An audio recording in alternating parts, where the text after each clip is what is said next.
My husband did not know I was sitting in Margaret's living room across the street when he pulled into our driveway. He did not know that Margaret had connected her laptop to our home security camera feed. He did not know that 14 people from our neighborhood were gathered around that screen, watching every second in silence. He did not know any of it. That was, after all, the point. My name is Ruth. I am 68 years old. And the story I am about to tell you is the story of the day I stopped pretending I did not know what I had known for 3 years. I want to be honest with you from the beginning. This is not a story about revenge. I have never wanted revenge.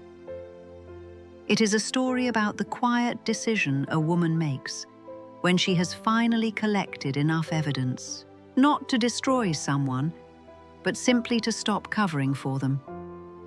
My husband's name, for the purpose of this story, does not matter.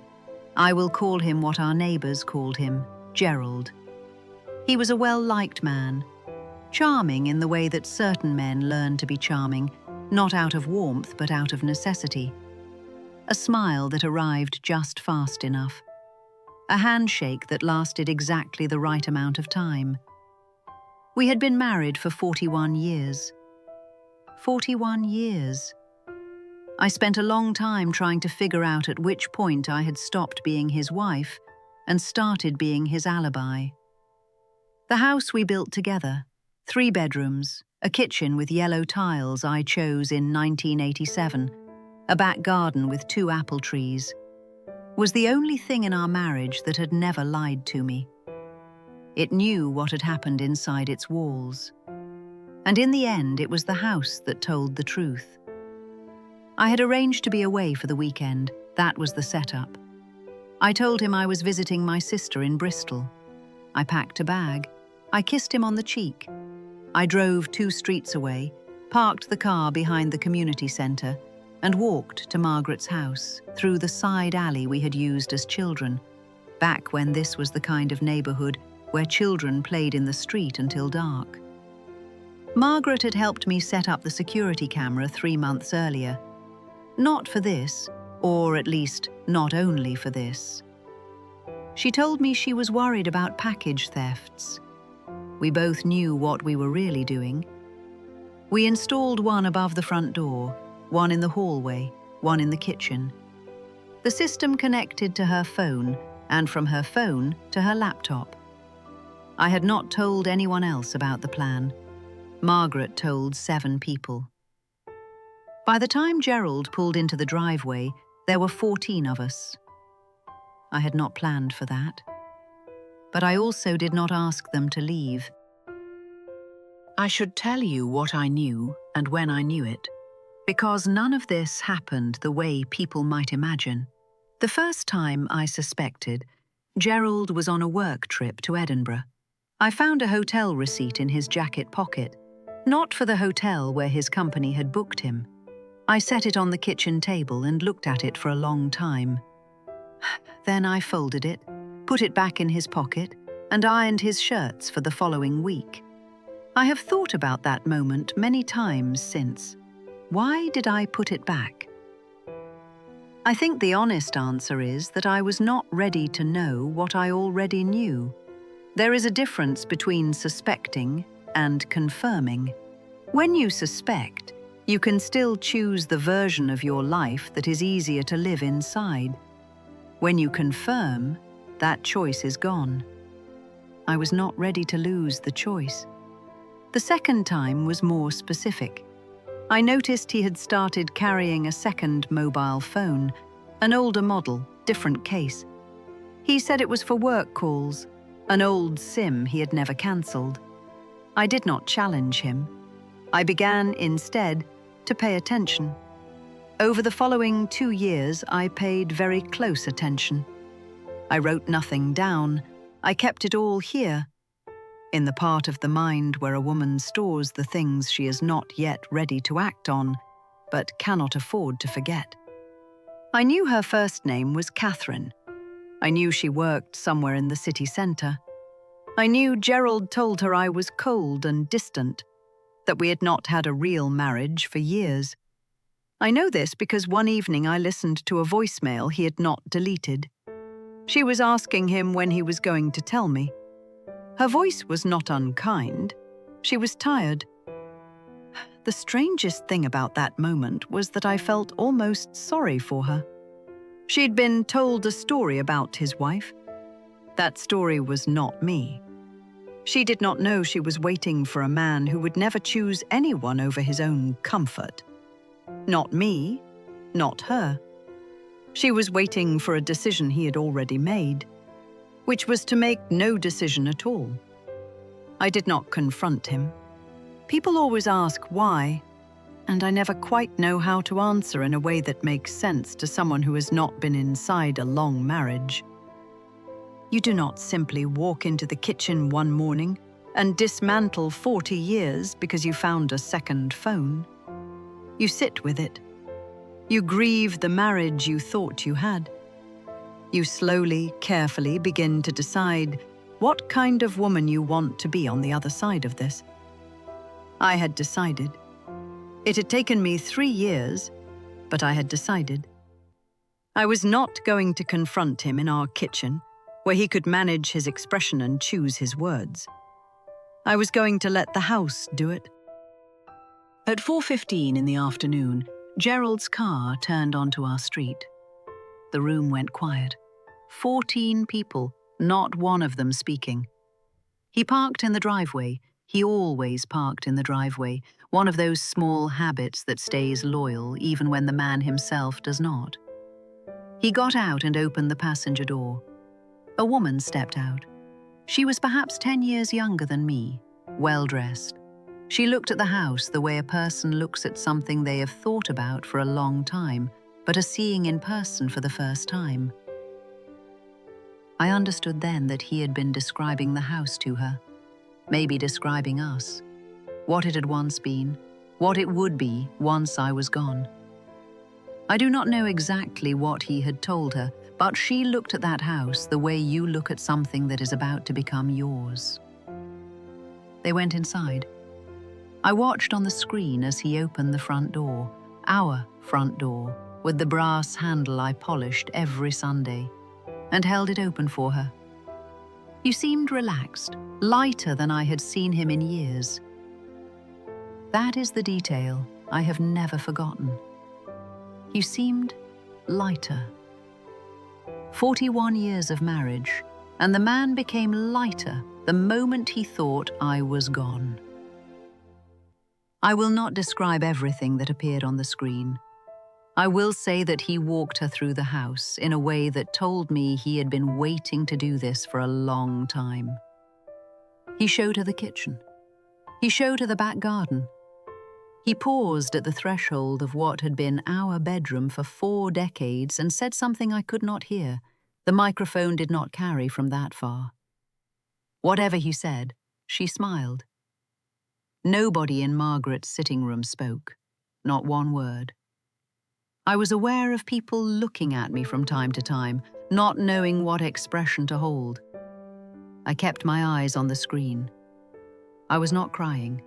I had already done all the crying, alone, over 3 years of quiet confirmation.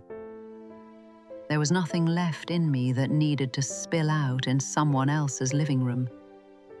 What I felt, if I am to be honest, was something closer to stillness. The kind of stillness that comes not from peace, but from finally arriving at the end of something long and exhausting. At 5:47 in the afternoon, he went to the kitchen and began, of all things, to make tea. He opened the wrong cupboard first, then the right one. He knew where the mugs were. He knew where the tea bags were. He even knew, I noticed, where I kept the biscuit tin. He had told this woman he lived in a cold and distant marriage, but he still knew where the biscuit tin was. He had not been suffering. He had been comfortable and convenient and unwilling to sacrifice either. At 6:10, someone in the room beside me said quietly, "Ruth, Do you want us to leave? I said, no, please stay. I think we should all see this properly. And so we watched, all 14 of us, in silence.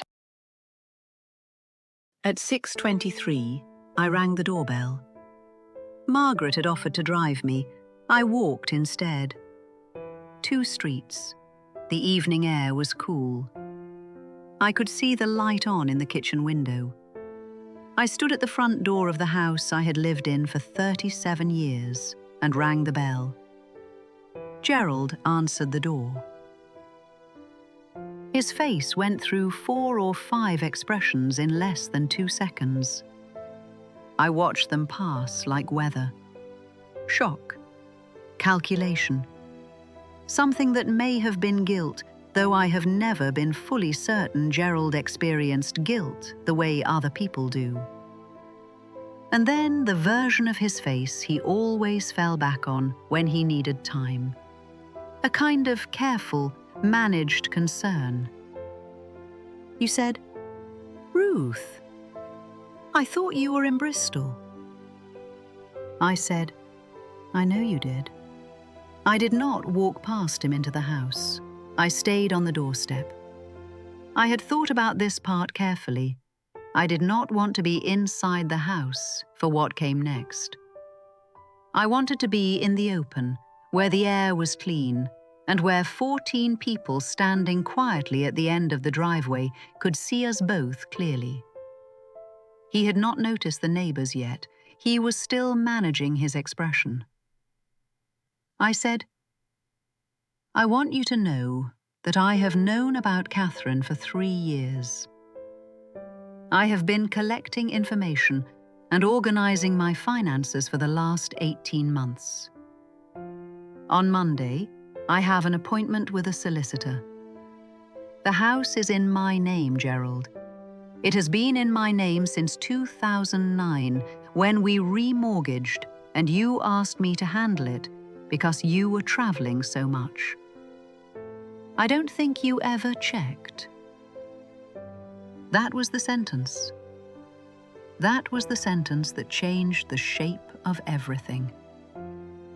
The house is in my name. He stared at me for a long moment. Then he looked past me at the driveway, and he saw them. Margaret and Tom from number 14, and the Patel family from the end of the street, and the young couple who had just moved in and didn't yet know anyone well enough to have refused an invitation to see something extraordinary. 14 people, standing quietly, watching. Gerald said nothing for a very long time. When he finally found words, they were small and wrong and too late. He said, "Ruth, can we talk about this inside?" I said, "No, I think outside is fine." Catherine came to the doorway then. She had heard the voices. She looked at me, then at the neighbors, then back at me. And I saw it happen. The moment she understood the version of the story she had been told was not the full version. That the cold and distant wife standing on the doorstep had known everything and had said nothing, and had spent 3 years making sure that when this moment arrived, she would not need to raise her voice. She looked almost relieved. I have thought about that ever since. There are women who have been waiting their whole lives to be released from a situation they walked into without knowing the whole story. Gerald moved out that following week. I stayed in the house. My name was on the deed. I made no dramatic gestures. I changed the locks. Not out of cruelty, but because that is simply what you do when you need to begin again. I kept the yellow tiles in the kitchen. I kept both apple trees. I even kept the brass door handle because it had done nothing wrong. People asked me later why I had let the neighbors watch. Some of them asked it kindly. Some of them asked it the way people ask a question, when what they really want to say is that they think you did something slightly undignified. I thought about that question for a long time. And the answer I arrived at was this. I did not invite them to humiliate Gerald. I invited them because I had spent 3 years being the only person in the world who knew what was happening inside that house. And I had carried that alone for long enough. I needed witnesses, not for revenge, for reality. To have a group of people who could confirm for the rest of my life that I had not invented the last 3 years, that it had happened, that I had not been weak, I had been waiting for the right moment. There is a kind of patience that people mistake for passivity. When a woman says nothing for 3 years, the world sometimes assumes she does not know. But knowing and choosing the moment are different things entirely.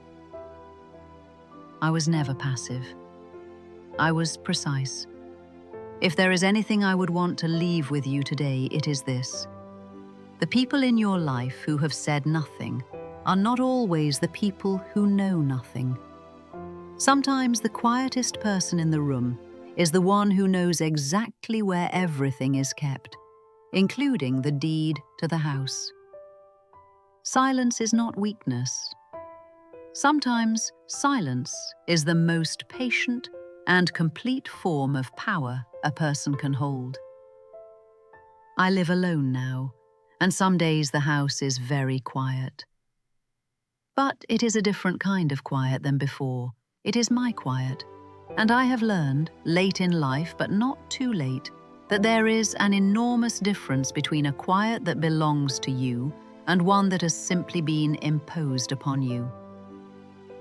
If this story stayed with you, if it said something you needed to hear, I would be grateful if I shared it with someone who might need it too. And if you have not yet joined this community of quiet souls, I would ask you gently to subscribe. There are more stories here. There is more truth here. And there is always room for one more person who understands that ordinary lives, quietly lived, carry the most extraordinary weight. Thank you for listening.